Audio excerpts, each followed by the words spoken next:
lungsod, Vice Mayor Chi Atienza, din po ang ating minamahal na ama ng lungsod ng Maynila, Yorme Francisco Isko Moreno Domatoso.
Muli po mga kapwa ko Batang Maynila, palakpakan po natin Vice Mayor Chi Atienza at Yorme Isko Moreno Domatoso. Antok na nga kami dito sa electric pad eh.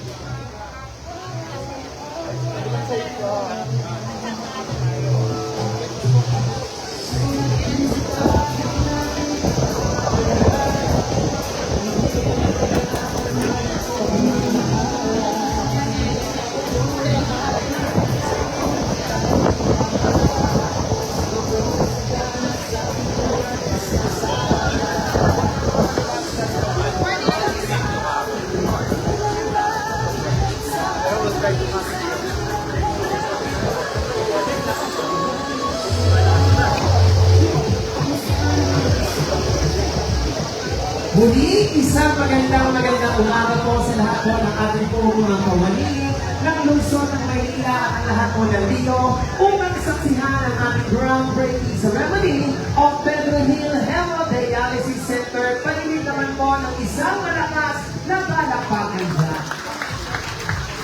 At sa pagkakataon po ito, tayo po ay formal lang magsisimula sa ating po programa.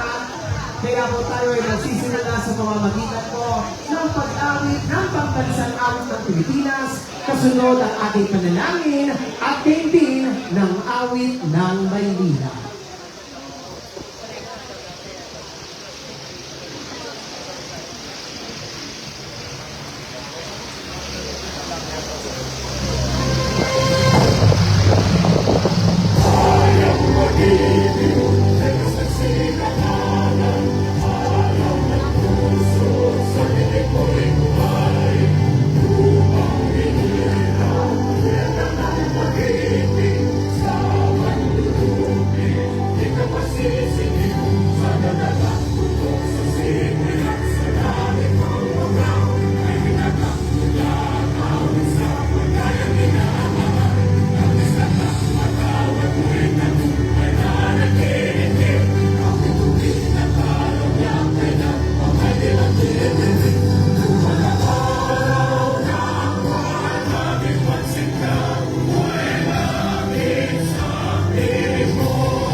Sa katahimikan po ng ating pong mga puso, sabay-sabay po tayo, sa ngalan ng Ama, ng Anak, ng Espiritu Santo. Amen.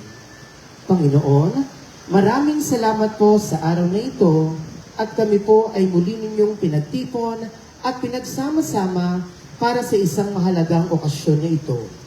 Patuloy po ninyo kaming gabayan, ingatan at basbasan upang ang lahat ng aming mga gawain ay maging maayos, makabuluhan at matagumpay para sa higit na kapakinabangan ng nakararami. Nawa kami po ay maging instrumento ng inyong pagmamahal sa isa't isa. Gabayan din po ninyo ang aming punong lungsod, Alcalde Francisco Isko Moreno Dumagoso, na siyang inyong ibinigay sa amin upang matugunan at magkaroon ng marami pang proyekto para sa lungsod ng Maynila. Gayon din po, Panginoon, gabayan at patnubayan ni din ang lahat ng mga katuwang at kasama na nagbibigay ng kanilang paglilingkod at tapat na serbisyo. Ang lahat ng ito ay aming hinihiling at itinataas sa iyong pangalan, aming dakilang Panginoong Jesus. Amen. Sa ngalan ng Ama, ng Anak, ng Espiritu Santo. Amen.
Maaari na pong magsiupo ang lahat. Muli po, isang magandang umaga po sa lahat ng kapwa ko Batang Maynila na nandito po ngayon bagamat malakas ang ulan upang saksihan ang ating groundbreaking ceremony of Pedro Hill Hemodialysis Center. Kaya po parinig naman po ng isang malakas na palakpakan dyan.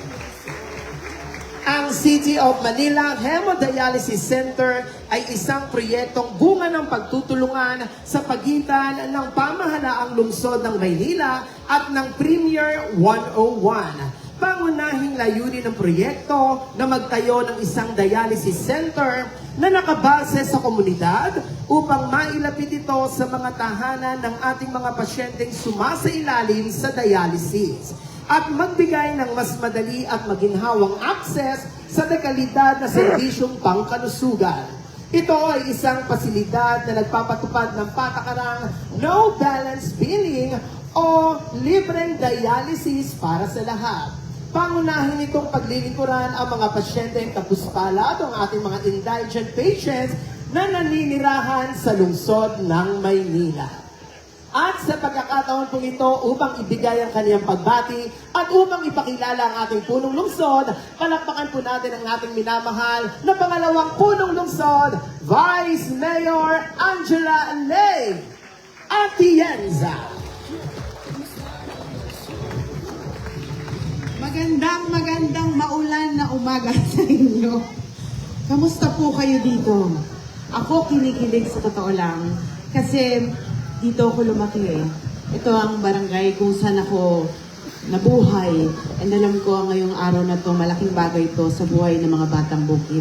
Pero bago po ang lahat, gusto ko munang batiin ang ating napakagaling na alkalde na si Moreno Duagoso. Palakpakan po natin ba? And of course, si Engineer Andres na nangako na matatapos daw ito in 2 months. Palakpakan nila rin, baka pala din gawin na yung 3 months! Umihirit lang ako 2 months, Engineer. Dr. Grace Padilla na hindi na natutulog dahil ang dami-daming health centers at hospital na pinamalan dito sa ating lungsod. Si Mr. Philip Lim, ang owner ng Linear 101, na siyang sa dialysis center natin ngayon. Si Dr. Maria Paz Corrales, ang DOH consultant, ang ating mga konsihal na narito, ang ating Liga President, si Konsihal Platon, SK Fed President, Konsihal Ayan Ibay, si Majority Floor Leader, lahat ng mga chairman na mga kasama ko dito sa 5 distrito at sa lahat ng mga narito ngayon. Alam niyo, sa totoo lang, no, ako isang newscaster, nakita ko ang hirap na iniinda ng mga dialysis patients dito dahil nakita ko talagang necessity na dapat nadadialysis sila. At itong isang inisyatibo ng ating mahal na alkalde na ipalapit ang dialysis center sa actual community. This really shows that this administration values each life. And with that, alam ko, basang-basa na kayo ng ulan at ako'y basang-basa na rin. Kaya hindi ko nahahabaan ito. Ibibigay ko na ang mikropono sa isang alkalde na alam ko, pag nangako ay kahit kailan hindi napapako at sabi niya, para sa kanya importante ang buhay dito sa Maynila. Ang ating nag-iisa na regalo ng Panginoon sa atin, si Yorme Isko Moreno Dumagoso. Ako po ngayon. Maraming salamat Vice Mayor Chi Atienza, sa ating mga barangay chairman, kagawad, secretary, treasurer, XO. Hi! Good morning! Sa ating mga taga Manila Health Department na nakadistino dito, sa ating mga direktor, andito lahat ang direktor ng ating 7 ospital. Sa ating mga kusya, ang pinakabata, yung uumpisan, bata pa taas, according to age. Che Borromeo. Batang-bata pa mo si Che. Konti pa lang ang buhok. Kaya mag-alala, Che, magiging kabady na kita. Dahil kabady kita, kabady natin si Bobby Espiritu. Ang ating pong abogado, pinagmamalaki natin si Kambal. Alala ko yung kakambal niya, may kasama rin natin sa pamahalaan na naglilingkod. Attorney Councilor J.B. Ison, Councilor Tolma Ignacio, at ang Majority Floor Leader Mon Yopangco, ang Liga President Erica Platon, SK Federation President Yan Ibay. At sa lahat, again, ng barangay sa Zone 87, sa ating partner, Premier 101, na nire-representa ni Mr.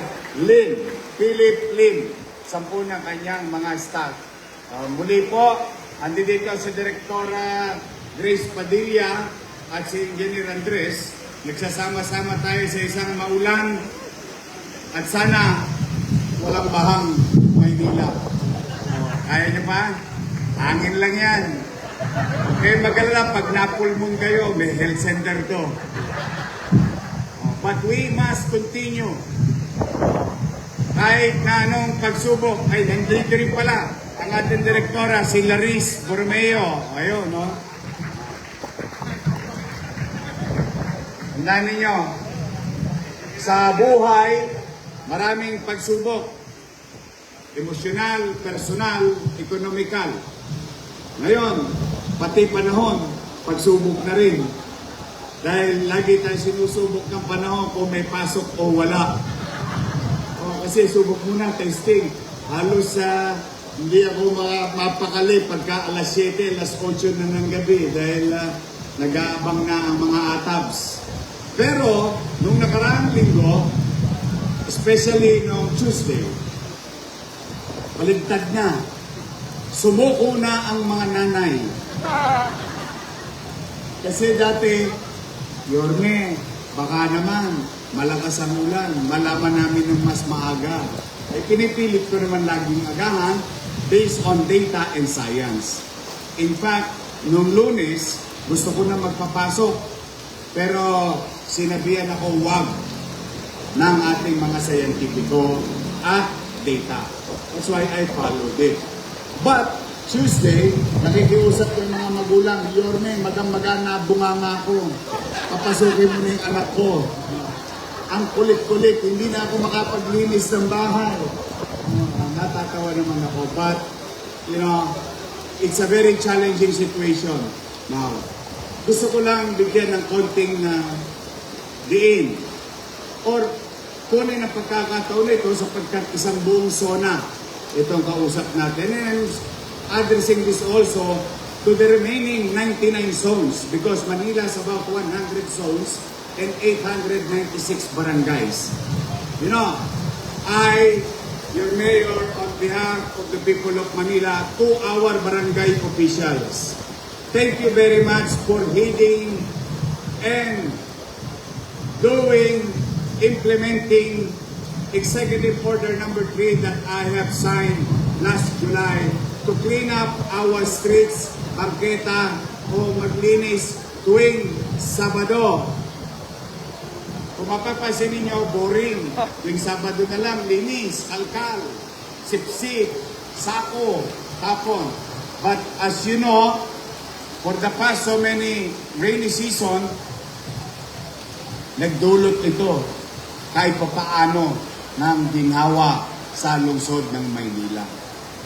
Ang Maynila ay luma, pero ito'y punong-puno ng kasaysayan at istorya. Yan ang yaman natin. Kaya the least thing that we can do as government officials in your elective offices sa kanya-kanyang barangay is gawin natin ang Maynila together ng maaliwalas at panatag. Tulungan nyo kami na maibigay natin ito sa taong bayan. Ngayon, hindi tayo hinto dyan. Patuloy tayong mamumuhunan sa ating pangarap para sa mga taga-lungsod. We will continue to invest in MBN. Minimum basic needs. Housing, education, healthcare, and jobs.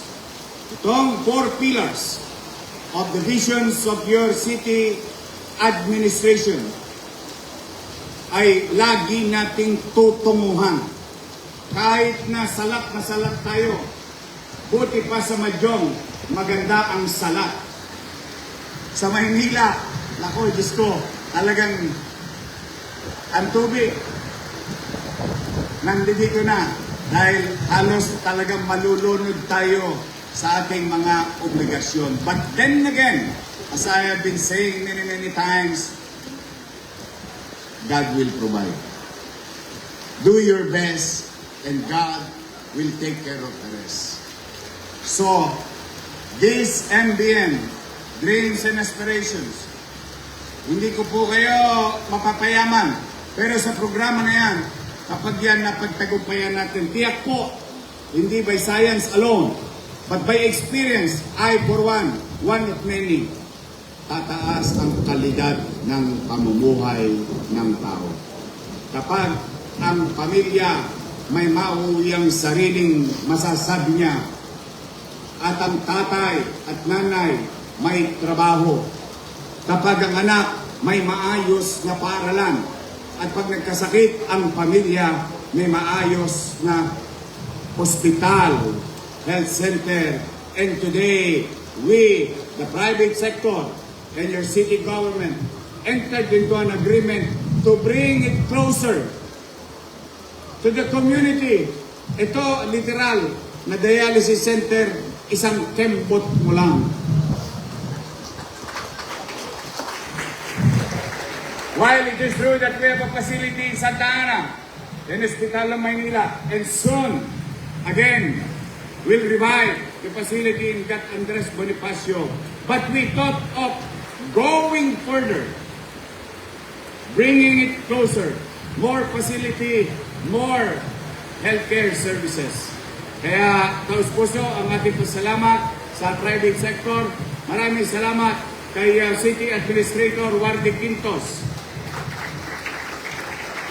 kay Dr. Cora Paz, yung ating consultant sa DOH, at sa lahat ng mga humawak, nag-isip, nakasama nating nagpatupad. Ngayon maulan, ulan lang yan. Tapos ka na, pagod. Andres, to Kenneth Amoral, to MTPB, thank you very much. Makikita nyo naman, parang pragman yung ating mga traffic enforcer. Parang pragman yung ating mga taga-DEPS. Parang pragman yung ating mga taga-engineering. Yung taga-city electrician. Nako, kapitbahay ninyo. Si Randy. Mga tao natin, mga kasama natin naglilingkod. Habang kayo nasa loob ng kanya-kanyang tahanan, pumanatag kayo sa kalsada ng Maynila. May gobyerno sa lungsod ng Maynila. Maraming salamat, Andres. So muli, mga nanay, tatay ko, huwag kayong masyadong sweet. Baka sa sobrang sweet nyo sa asawa nyo at sa jowa nyo, magka-diabetes kayo. Pag nagka-diabetes kayo, future customer ko kayo. Mahirap ang dialysis. Ang dialysis procedure, napakarami na naging milyonaryo. Dumami na po ang milyonaryo sa pagdadialysis. Kasi dati silang bilyonaryo. Ganon kamahal, ganon kahirap. Mano pa sa isang mahirap na pamilya. Kung yung mga mayayaman, na-afford nila pero tumutukod, lalo pa yung wala. Kaya maraming salamat sa ating partner sa national government, ang PhilHealth at DOH. Katulong natin sila, ang pribado, national, pribado, lokal, nagsama-sama to deliver services just in your doorstep. So mag-iingat kayo, huwag kayong pagpapaulan. Kung kailangan nyo ng doxycycline, doxycycline, o kung ano man yun, pareho lang yun. Gamot na para magbigay ng added protection sa mga na-expose sa baha. Available po yan. Nagtutulak po kami. Nagtutulak kami ng 165,000 capsule na hinanda natin para sa panahong tag-ulan. We already learned our lesson in the past. And we continue to learn from our experience day to day and put it in the data and to study it in the future so that we can prepare whatever necessary that we can do to prevent or augment or mitigate the bad effects of flooding in our community. Kung manatag kayo, hindi naman perfecto ang gobyerno ng Maynila. Pero sigurado po ko sa inyo, ito kaya ko po itong dalhin kay Cebuana Levelier. Maisasanla nyo ito. May gobyerno sa lungsod ng Maynila. Umulan, bumagyo, magkaroon ng dilubyo. Andiyan dyan po kami. Pipilitin namin magbuti, pipilitin namin mag-inam. We will try to be efficient in doing and performing our jobs. Kaya steady lang kayo dyan sa Gedli. Chill-chill lang. 2 joys lang kayo dyan. Kami nang bahala. And today, I am grateful to God. I'm happy for you. I'm excited for everyone dahil meron tayong social. May condo ka na, may health center ka na, may dialysis ka ba. Di lang pang pamilya, pang sports pa. So muli, maraming salamat sa ating mga kusihal. Nakita nyo naman, ayan yung pinagsasama-samahan natin. Kahapon ay naprubahan nila yan. Kaya palakpakan natin yung ating mga kusihal. Kayo naman kayo at dito man lamang, ayan po sila. Hindi rin sila makapagbakasyon. Muli, maraming salamat mga nanay ko, mga tatay ko, mga lolo at lola ko. Taas ang kamay mga senior citizen. Magsipag-amin na kayo. I love you. Mag-iingat po kayo at pagpalain nawa kayo ng poong may kapal. Manila! God first, thank you. Maraming salamat po sa ating pong punong lungsod. Muli po, palakpakan po natin Alcalde Francisco Isko Moreno Domagoso. At sa pagkakataon po ito, tayo po ay groundbreaking ceremony of course.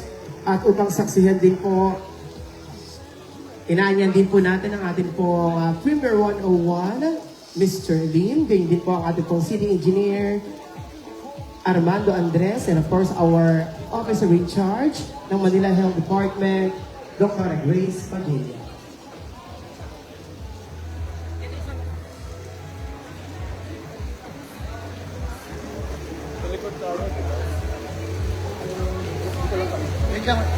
Wait lang po. Kuya Bambi. Hotel muna. Hotel. Sa likod.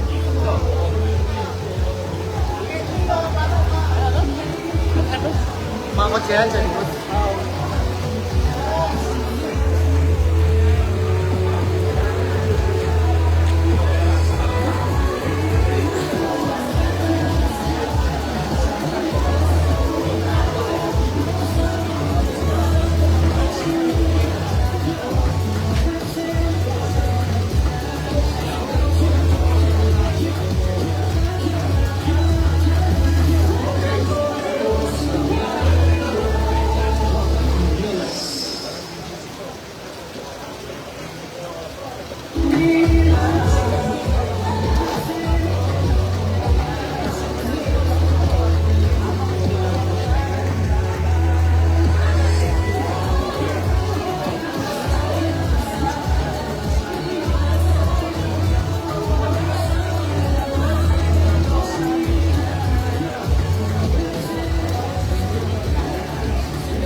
Video ang nilalagay niya.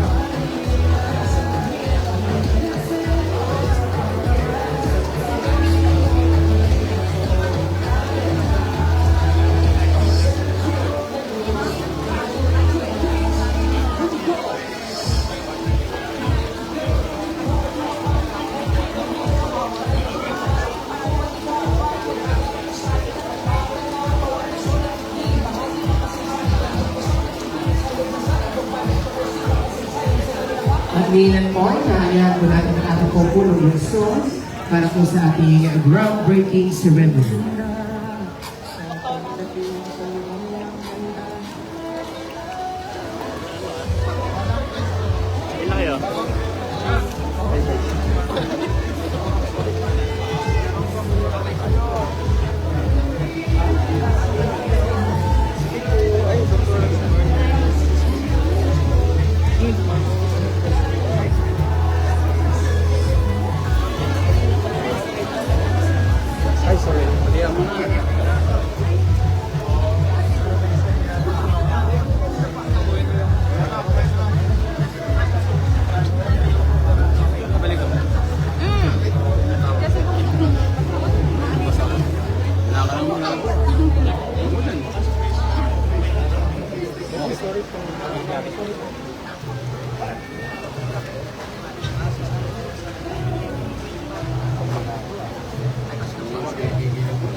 muli natin ang loob ng kasiyahan ko.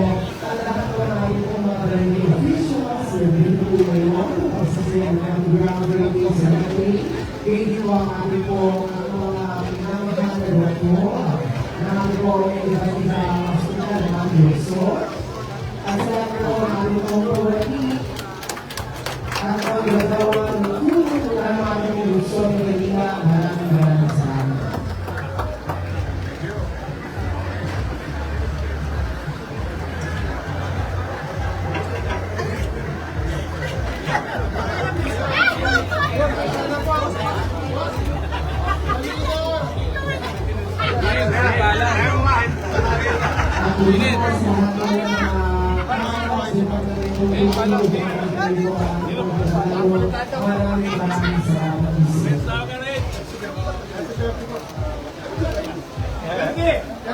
Papalitan na kita.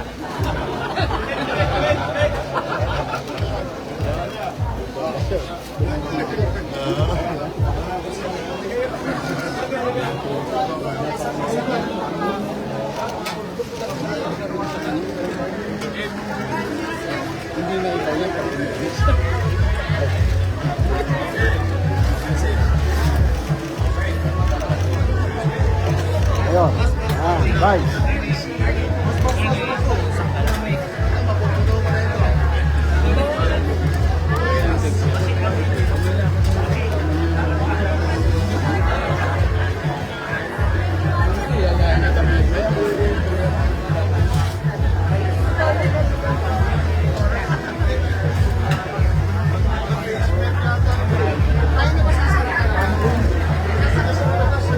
Kulang, maghahalo pa tayo.